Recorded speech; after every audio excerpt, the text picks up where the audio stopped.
jërëjëf mbokk yi ñuy teewlu ci Kaolack Info TV comme ni ñu koy defee saa su nekk rek ci invité de la rédaction tey nag ñu daal ci ànd ak beneen doomu Kaolack muy Cheikh Tidiane Sarr nekk nag ki nga xam ne mooy njiital cavalier de la sécurité routière di yëngu tamit ci yeneen mbir yoo xamante ni sax du ñàkk ñu daal ci dugaat bu baax ci biir waxtaan bi Cheikh maa ngi lay dalal jàmm ci studio bu Kaolack Info TV. maaleykum salaam Serigne Fallou Sylla ñu ngi am mbégte contenté di dellusiwaat sa fii ci Kaolack Info.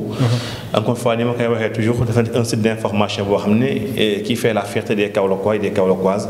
Donc c'est toujours un plaisir de vous retrouver. jërëjëf Cheikh yow yaay jiite comme ni ma ko waxee sànq cavalier de la sécurité routière ñu nemmeeku temps yi ne accident yi dafa gën a yokk lool loxoom ci diwaanu Sénégal rawatina fii ci Kaolack. jërëjëf association les cavaliers de la sécurité routière du Sénégal di kuréel goo xam ne wàllu information wàllu communication wàllu sensibilisation lay def pour un changement de comportement sur les routes du Sénégal. comme ni nga ko waxee sànq seetlu nañ ne accident yi ba tey delluwul ginnaaw ñu ngi def ay jéego ki effort ngir mu dellu ginnaaw waaye dañoo jàpp ne ba tey mi ngi sooxe la tax muy sooxe ñun dañu ko jël jéem a xool lan moo ko waral et selon nous dañoo jàpp ne ba léegi il y a ce qu'on appelle le problème de comportement et comportement yi tant que selon nous réglé wuñu ko jàpp nañ ne accident bu mu jeex Sénégal dana nekk ab ay jafe-jafe. comportement yi nag c'est partagé de part et d'autre kenn ku ne ci ñun am na ci rôle ak responsabilité li ci nekk nag mooy que ne dinañ fexe ba kenn ku ne identifier sa rôle ak sa responsabilité soo ko identifier nga xam dana ca war nga def que danañ jàpp ne accident yi mën nañu wàññeeku ci réewu Sénégal. ndaxte war a rappelé woo tuuti ci jamonoy Covid 19 bi mbir yi daloon na gannaaw bu baax a baax ñii nee nañ oto yi ñoo gaare woon ñii nee nañ ñii nee nañ waaye wàññeeku boobu wàññeekoon ci Covid 19 bi waroon na mën a tax ne jéego yi am solo yooyu ñu fexe mu wëy ndax dara neexut nit ki jógee këram dem tukki wala dem seeti mbokkam wala uti ngëneel wala liggéey wala xëy wàññeeku ñu ne bakkanam xon na ci te kaw tali bi ay jéego yoo xam ne musiba boo xam ne la mënoon natt sax les conséquences douloureuses yi am ci njaboot gi ak xeet gi ak askan wi. mu nekk mbir moo xam ne nag ñu jàpp ne dafa nekk un sursaut national un sursaut mooy lan mu nekk loo xam ne comme ni ngeen ko defee di Kaolack Info. parce que lii ngeen mënee fii ngeen mënee ngeen dugg seen loxo ci xeex bi keneen fu mënee feneen dugal loxoom ci xeex bi ci feneen keneen mënee feneen ñu jàpp ñëpp def un sursaut autour de la réduction de manière drastique des accidents de la route au Sénégal. jéego yooyu nag ñu ngi ci di communiquer di informer waaye kenn ku ne sa doole fu mu yem muy que nag ñun ñëpp. façon ci doole yam parce que la sécurité routière bokkul ak la prévention routière. La sécurité c'est l'œuvre d'une vie c'est un ensemble lépp la service compétent bu ne am nga ci wàll. léegi nag il le revient ñoom nag ku ne identifier la mooy sa responsabilité. nga def ko comme ni mu ko waxee sànq ci début bi. comme ni nga ko waxee sànq muy mel ne sax nag diwaanu Kaolack moom semaine bii passée moom dafa tàng jër. ndax gis nga nemmeeku nañ ci ñaari accident moto Jakarta.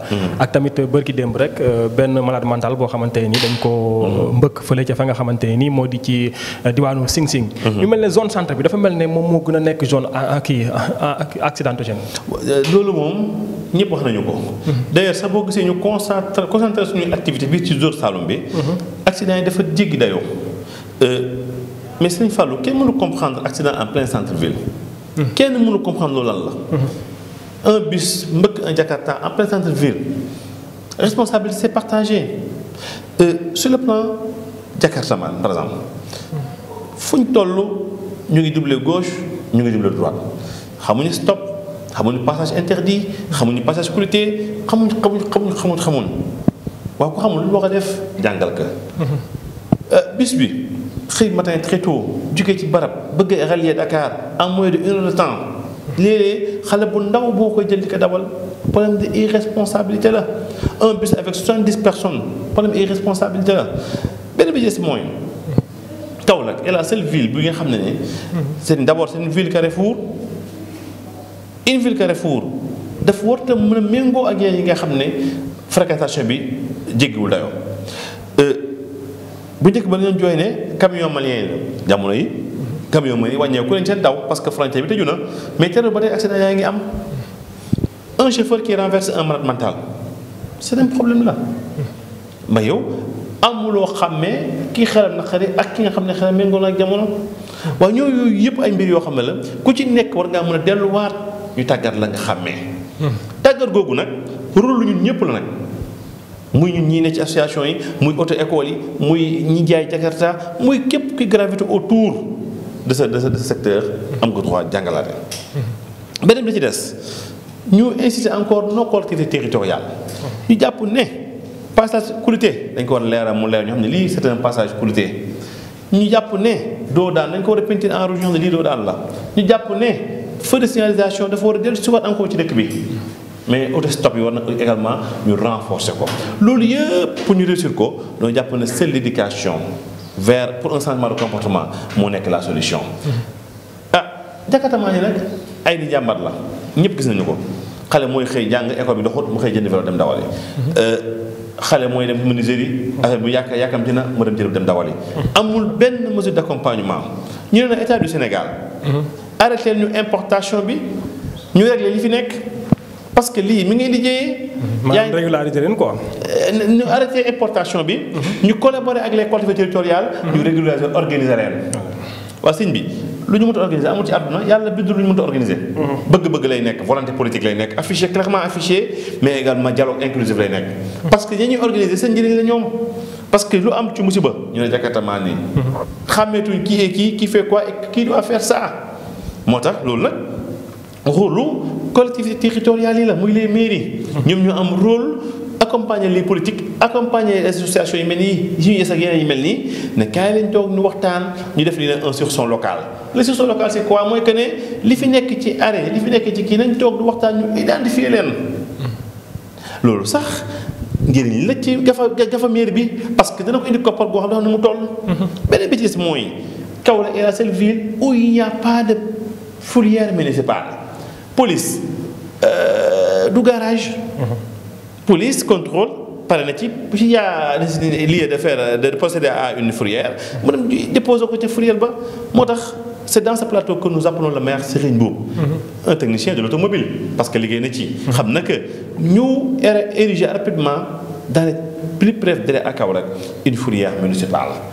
Ensuite ñu convier les acteurs nag muy Jakartamaan yi muy acteurs association yi muy auto-écoles yi et les auto-écoles yi aussi mieux que ñoom. Nous demandons à l'État du Sénégal de mettre en place rapidement une institut national de formation en conduite en fi joxe permis. Sëñ Fallou mënuñu ba permis yi joxe anam yu neexee. régler le problème bi man damaa jàpp ne képp koo xam ne jox nañ la permis te xam nga ne mérité woo ko ndax xam nga responsable dem toll ca yàlla. donc ñuy ñaan État du Sénégal. ñu réorganiser encore le secteur des auto-écoles. mooy que leen balaa ngay am permis de conduire ñu jàngal d'abord code de répondre aux questions. ensuite ñu jàngal la conduite. ensuite doo mën a jox permis.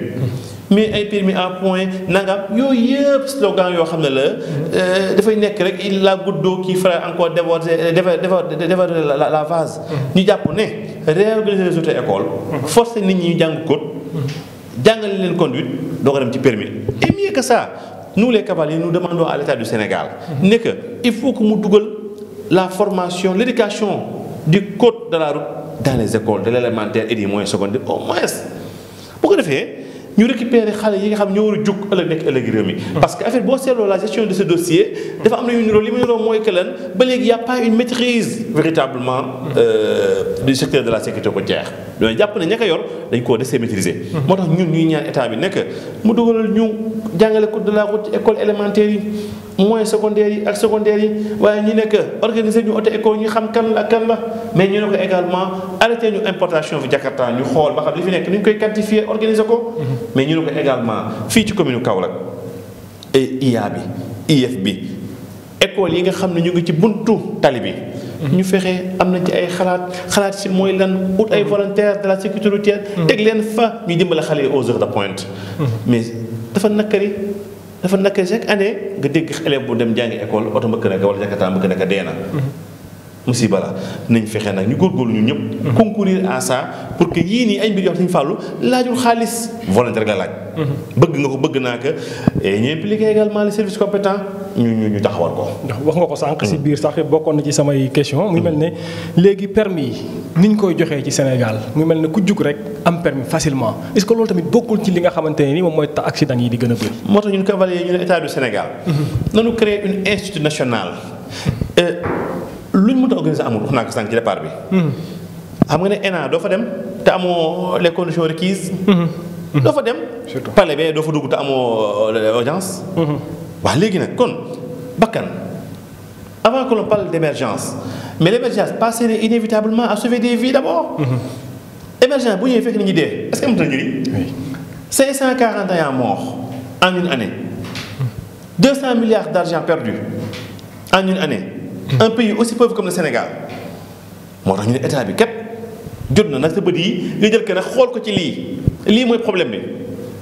permis de conduire képp koo xam ne naa la yaa ngi koy jox nit te leneen la kii matéo que am nga responsabilité devant Dieu mais également devant les témoins. képp également ku jël permis de conduire te amuloo les conditions requises à conduire un véhicule. am nga responsable devant Dieu devant les témoins. accident yi mujj yi bërki dem moo njaay dem naa Porokhane màggal naa ñëw naa 9 morts. juróom. paal mais chaque jour mois bu ne rek da nga tekki gàtt 50 personnes perdues en cours de route. lan moo ko waral jafe-jafe yi bëri na. nit ñi nga xam ne amoon nañu ay permis 1978 adapté wuñu avec aux nouvelles dispositions problème la.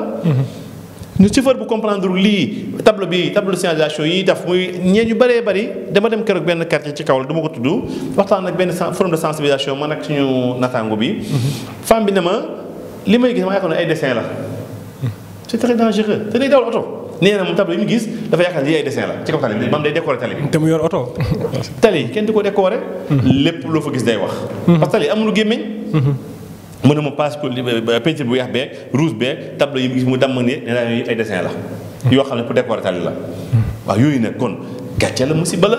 kon na jot na petit moyen bu ñu def petit moyen def ko ci loola pour nit ñi xam ne lii kat. dañ ko war a xam. donc loolu day renvoyer waat ci ñu jël ko dugal ko ci école. day renvoyer waat mooy li ma sànq rek mooy l'introduction du code de l'enseignement du code. dans les écoles de l'élémentaire et du moyen secondaire. jàpp nañu loolu ab jéego la ci benn ci jéego. mais également le renouvellement du parc automobile. il n'est pas compréhensible en ce 21e siècle. ñu ne cette place mi ngi daw ba tey ñu ne 504 mi ngi daw ba tey. il n'est pas possible et selon mon entendement sax dafa rafetul ci image du Sénégal. jot na état bi procéder au renouvellement du parc automobile. jot na lii parc yoo xam ne ñoo mag tey jii ñi taxaw ñëpp oto yoo xam ne ñoo mag jot na état bi renouveler que. jot na également aussi que état bi oote nag assise ñu ooyee ndëpp national. ñu toog nu waxtaan ci accident yi Serigne Fallou accident yi nga xam mooy yi nga xam ne Kaolack Info ma nga fa wala beneen rajo nga fa mais accident yi produire à l'intérieur du pays te amul rajo amul télé bu génne moo ëpp. charrette yi ñuy rey ëpp na ci réew mi te charrette kenn waru ko dawal au-delà de 18 heures et pourtant les lois sont là les textes sont là bien écrits. tere ba amul kata jot waroo ko dawal guddi amul gilet réflectorisé waroo ko dawal guddi. mais askan bi seen bopp da ngay yeewu fii ab Assane Thiam di yar ay xaram ki bëyam yeewu rek yeewi xar yi ayub yi ñu génn mooy la divagation des animaux. ci kaw tali bi. kon tamit nit ñi dañ ci am ay part de responsabilité. kenn du naataam que le Sine et le Saloum est très bien servi ak tali bu bees. loo mënti wax état du Sénégal nag ay jéego am na tali bees tàq tabax nañu ko ci Sine ak Saloum waaw c'est quoi le problème. bu njëkk ba accident ñu ne tali yi la woon. wala le Sénégal est bien servi en route. waaw léegi quel est le problème. comportement yi nit ñi. le ministre Thierno Alassane Sall à l'époque. il y a eu un des Magal Touba alors il était moom le ministre mais at moomu accident amul. la moo ko waral xam nga Sénégal dafa naqaree wax soo waxee ñu ne yaa ngi faral kenn yaa ngi dimbale kenn. mais jamono jooju Alassane Sall nekk ministre des transports infrastructure. mais accident Magal googu amutoon la ko waraloon Alassane Sall dafa demoon chaque 5 mètres mu doo fa dóoraan. chaque 5 mètres moo tax boo xoolee yoonu Touba bi ñu bari dañuy teggi benn yoon bi jëm dem ci contournement ba. parce que la ko waral mooy dafa bari doo daan. waa léegi nag nga gis Kaolack nit di jël doo daan di ko teggi di ko fente. yooyu nag ñàkk a xam la. ñu war a xamal nit ñi nag ci kaw loolu nag ci lañ taxawee ñun nag lëkkaloo état bi lëkkaloo ak les collectivités territoriales ne leen les 557 maires du Sénégal. nit ñi dañu leen a fal ak espoir ak yaakaar maire bi ci falewul 50% fal nañu laa 95% yaakaar la nit ñooñu nag balaa nga promouvoir émergence seen dëkk booba sauver seen bakkan yi ba pare. mooy que maire yi lu ñu investir sécurité routière te nu bàyyi événementiel yi may màggal nga ñëw garde sonorisation wër non la sécurité routière du màggal du gàmmu. dañ koy préparer avant. jàngal nit ki xamal nit ki sëñ Fallou loolu moom mooy mbir mi. mais doo xaaral màggal jot nga jël benn camion sonorisation wër ñetti koñ ne taxul yaa ngi sensibiliser là c'est de l'effet du cinéma. kon yéen a ngi pare tamit ngir jëmmal li ni mel fii ci diwaanu Kaolack bi nga xam ne moo ñu concerné surtout ak mairie bi. ñu ngi demoon seeti madame monsieur le maire Serigne Mboup. sànq wax naa ko au départ moom bu defee erreur sécurité routière kenn du ko baal. parce que moom c'est un technicien de l'automobile il s'y connaît. xam na ci bu baax. il s'y connaît. c'est que le maire Talla Sylla de Thiès a réussi. Kaolack moo ko woon réussir à Thiès Talla Sylla c'est organisé ba Jakarta ku ci nekk. am nga gilet réflectorisé. Talla Sylla c'est organisé que au-delà de 22h Jakarta du daw waaw c'est que Talla Sylla a réussi à Thiès. Kaolack nekk la capitale de moto Jakarta on nous dit que y a 26 000 motos ñii naan 30 000 kenn xamul nombre bi kenn mënu ko wax dañuy estimer rek. ma jàpp nekk Kaolack moto 1959 la ñu commencé daw bu ñu toogee ba 2022 mënuñu ko organiser y a problème. alors que Thiès c'est en 2011 12 13 di ngeen doon la Thiès doo ko am moto ñun depuis 59 moto ñu am fii. mënuñu ko parce que y a une absence de volonté politique. ñu ne Serigne boobu bul mel ni li fi ñi fi jógee. ndax benn jéego dafa ñu ko woon jëm ci loola ñu bëgg nag moom mu def ay jéego jëm ci loola moom mu nekk exemple bi Kaolack nekk exemple à l'image des autres maires. su ko defee ñu def ay jéego alhamdulilah état du Sénégal teg na en place une agence nationale de la sécurité routière jox na ko un technicien également Serigne Cheikh Omar Gueye ñu ngi koy taalal loxo aussi pour liggéey bi xam ne communication la sensibilisation la information la nit ñi xam. amaana bu nit ñi xamee parce que jaaykat bee toog fee di jaay mangoom di xaar ab caamen bu ñëw xamul ne taabal ji fa mu ko teg war ko faa teg. taabal ji dafa jël fi nit ñi war a dox mu def fa taabal dafa jaay mango. parce que caamen ba gën a jege. loolu bëri na ci dëkk bi loolu sax. c'est l'occupation anarchique. c'est la mairie. c'est la mairie. les routes secondaires. c'est la mairie. gis nañ nag un important programme avec le Promoville. macha allah muy programme de pavage. ñun ñuy tàccu les 2 mai mais ñu ne Promoville également soo ñëwee également def ce programme ambitieux dañ ci boole communication sensibilisation bi. surtout. ñu ne AGEROUTE aussi boo ñëwee tabax tali na nga impliqué askan bi ñoom xam nañu yoonu ndox xam nañu yoonu nangam nangam waaye mais ñu ne askan bi aussi doo ma fekk sama kër fóot sama fóot ba mu set jël sama poche tuuti ko tali bi. kon éducation mooy mbir mi Sëñ Fallou li ñu wax fii yëpp problème comportement la. problème comportement boo gis nag éducation moo koy indi. et mieux que ça nag. Sëñ Fallou ñu wax état bi nag. ça a été une erreur fatale de retirer les forces de défense ci kaw tali bi ñu wax état bi le ministre président Macky Sall et son gouvernement nañu delloo si le plus rapidement possible les forces de défense ci kaw tali bi. gendarmerie yi nañ monter. policiers yi nañ monter mais je ne peux pas comprendre un état qui se respecte avec le contexte actuel menace sécuritaire enjeu sécuritaire terrorisme trafic d'organes trafic êtres humains trafic drogue. nga xëy un bon jour rek tegg say policiers ak say gendarmes ci kaw tali bi ne bu leen monteeti. kooku musiba la moo tax ñuy oo le président Macky Sall vraiment qu'il fasse une prise de conscience douloureuse de la situation. ñu xam ne la présence des FDS elle est dissuasive. boo seetloo ba FDS jógee ba tey accident yi dafa gën a takkaat naas. parce que amaana boo demee plus de 100 km à l'heure da nga xam ne fee yaa montage dinaa wàññi. kon nag ay mbir yoo xam ne la état bi nag moom tamit nag bu mu topp bëgg benn groupe rek ba bëgg a sacrifier ñeneen ñu ngi koy woo nekk ñu delloo ci sa takk dere ci kaw tali bi pour contrôle bi gën a mën a mucc ayib. Cheikh ñu ngi lay sant di la gërëm. kontaan nañu bu baax sérieusement ñu ngi encouragé Kaolack Info pour cette très belle initiative je dirais. parce que dekk lu njëkk tey. encore ñaanal leen yàlla ñaanal encore initiateur bi yàlla dolli ko dooley poos. yéen ñii fi nekk yaa dafa leen tawféex ak kaaraange sutura ba liggéey bi ngeen am yéen def ko ci Kaolack muy faire rayonner les potentialités socio-économiques culturelles du Saloum ngeen motali ko et ma jeexee li sëriñ bi baax bi day wax rek sëriñ Moustapha Sy Al Maktoum di faral dañuy jàngal ne nous vous souhaitons véritablement l'honneur véritablement à la place de l'horreur donc loolu la sëriñ Moustapha di jàngale kontaan nañu baax ñuy am mbégte baax salaamaaleykum. jërëjëf muy mel ne mu nekkoon Cheikh Tidiane Sarr moom moo jiite cavalier de la sécurité routière waxtaan bu am solo boobu dégg ngeen ko jëm ci li nga xamante ni sax moom mooy wàllum route accident yi nga xamante ni ajoon na am ak tamit solution yi nga xamante ni proposé na ko pour suñu ko defee rek li nga xam ne mooy accident yi mën a wàññeeku bu baax a baax ci diwaanu Sénégal rawatina fii ci dëkku Mbossé Kumba jigéen bii di Kaolack loolu la leen indiloon tey ci seen invité de la réaction fii ci Kaolack Info TV di leen gërëm bu baax a baax di leen jox dig daje ba ëllëg ak jàmm incha allah.